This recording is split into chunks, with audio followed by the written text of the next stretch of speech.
leave it this bad? Well, hello 2018. Looks like I've got a lot of blinking cleaning up to do. Well, let's get on with it. Right.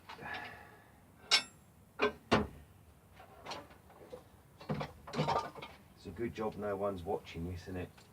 They'd be thinking I'm a right mess, especially that Mr. Mike Walt. He just cleans and cleans and cleans.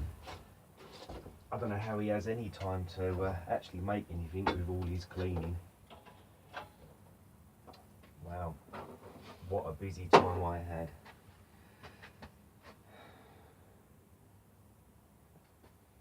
Oh, hello. Have you been there all this time?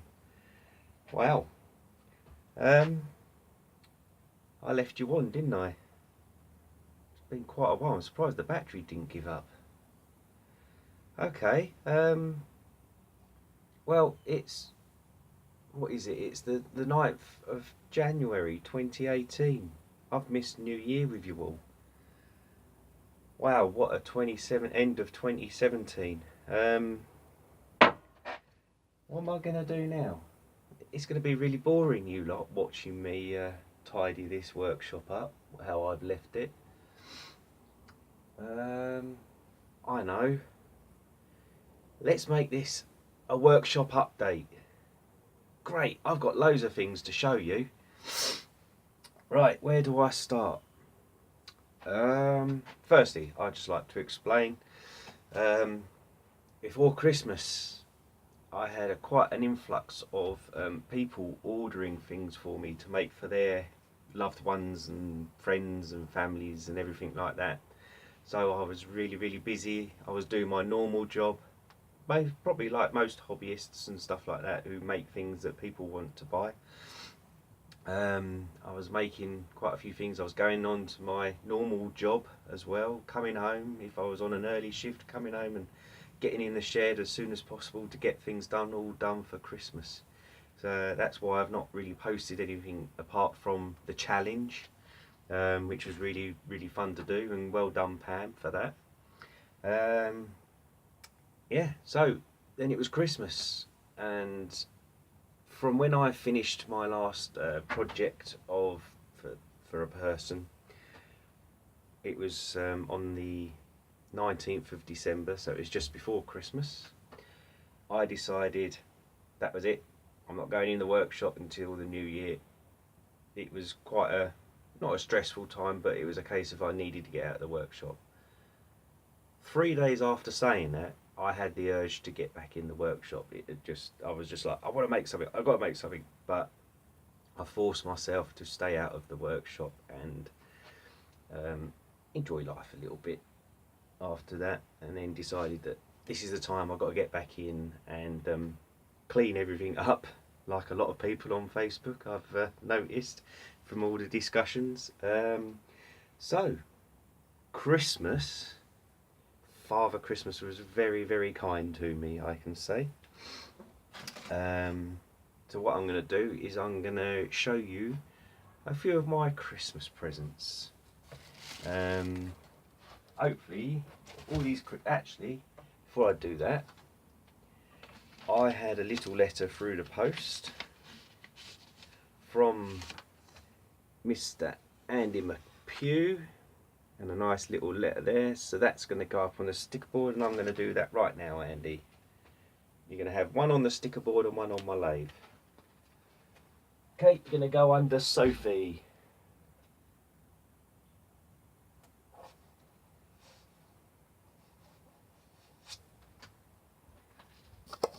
There you go, let's have a quick look. Hopefully there you can see that, because I can't see what you're seeing. Hope that was a view of your sticker, Andy. And then one on my lathe.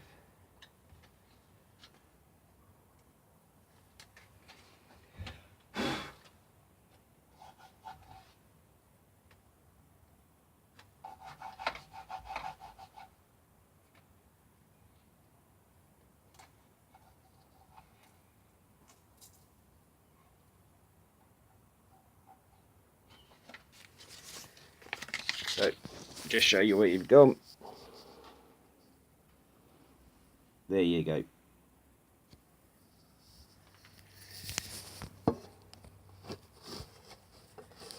Oh, sorry about this, guys, but I've lost my little phone holder for my little holder. I think it's somewhere in this mess, but I can't find it, so I've had to just rest it up. Okay, so just on the sticker thing, if anyone wants a sticker, please just message me and we'll get together and swap addresses and stuff like that, and then I'll get you a sticker sent. Right, Christmas gifts. Okay, now a lot of these will be in quite a few of my projects I'm going to be doing in the next few weeks or so. I personally, at this present moment in time, can't tell you when I'm going to start properly filming again, because I've had to, how can I say it, all last year I've neglected a lot of the DIY in the house. So I've promised my wife that at the start of this year, a lot of the DIY in the kitchen, in the bedroom and everything like that has got to be done before I start making any major projects. But with that, and if you've seen some of my posts on Facebook pages and stuff like that, my wife has started to do pyrography. And now she's looking to do a lot more pyrography and wants me to make things for pyrography. So where do I stand? You tell me. But there you go. So if I don't film anything for a little while, you know I'm doing DIY in the house. Okay, just another quick update on the new extension. Nothing's happened. It's been too wet and to do anything to be happening. So that's on hold for the little while. So, okay, first things I'm going to show you. Possibly some of my projects are not going to be wood turning, they're going to be carpentry type projects. So I've got a few boxes and things like that to make. And one of the Christmas presents from one of my sons was a marking knife from Veritas. And with that, I got some Veritas dovetail markers, because if anyone's like me in a DIY, in a hobbyist state, they're quite hard to do when you don't get the time to practice them quite a lot. Another one is the Veritas marking gauge. So I will be possibly doing reviews on all these tools just to let you know how they go. That's if I can use them properly. Another thing I did ask for, just to see if that helps with certain things if I get struggling, was a right angled saw guide for doing finger joints and things like that. And when I do some wood turning, I've got a nice big, and I can't remember what size it is, but it's a nice bigger fingernail ground bowl gouge, sorry. It's a record one. I quite like the record one. I got a smaller one, a 1/2 inch one, and works really, really well. So that's why I asked for the next size up, the bigger one. I've just got to make holders for those. Okay, so next is I got a nice, if I can open it,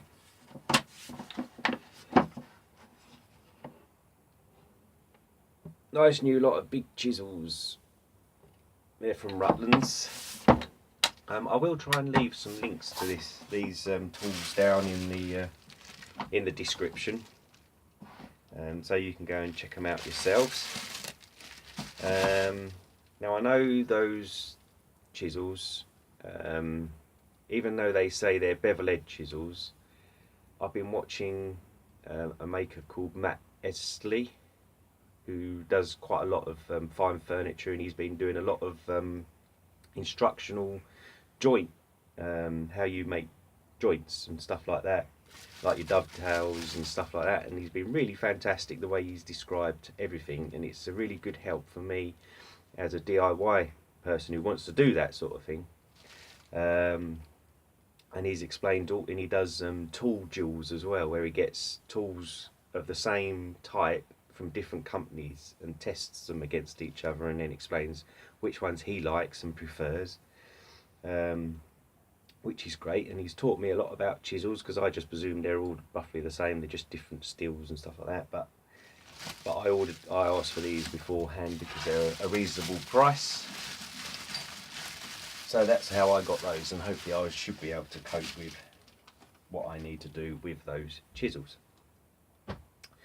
So my sort of biggest present, even though not in size, but for what I want to do with it, and this may look a really weird thing, but hopefully when I start making a project video with it, you'll all know how it works. And it's this. And please probably say, what the hell is that? This is a sphere or ball making turning jig. Okay, I'm not going to go too much into how it works and everything at the moment, but please watch out for videos and when I start making some spheres out of wood and stuff like that on my lathe. This was, now I won't say it was a cheap, it's a cheap version, but it's a very good version.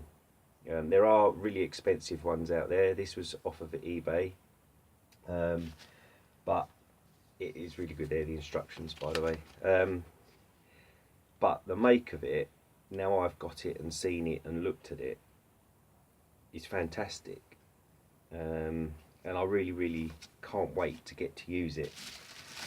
I will put a link to the description, or in the description, a link to it in the description. I think that's right. From the eBay. The only thing when you purchase this, you just have to state the size of your banjo post size, and that's it. So, one other thing that I got. Now I got this given to me by a work colleague.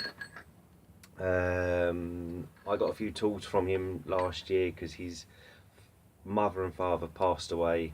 I think his father passed away 3 years ago, and his mother passed away, so he had to do a house clearance, and he asked me to pop over and look at some of the tools that his dad had got, because his dad makes or used to make,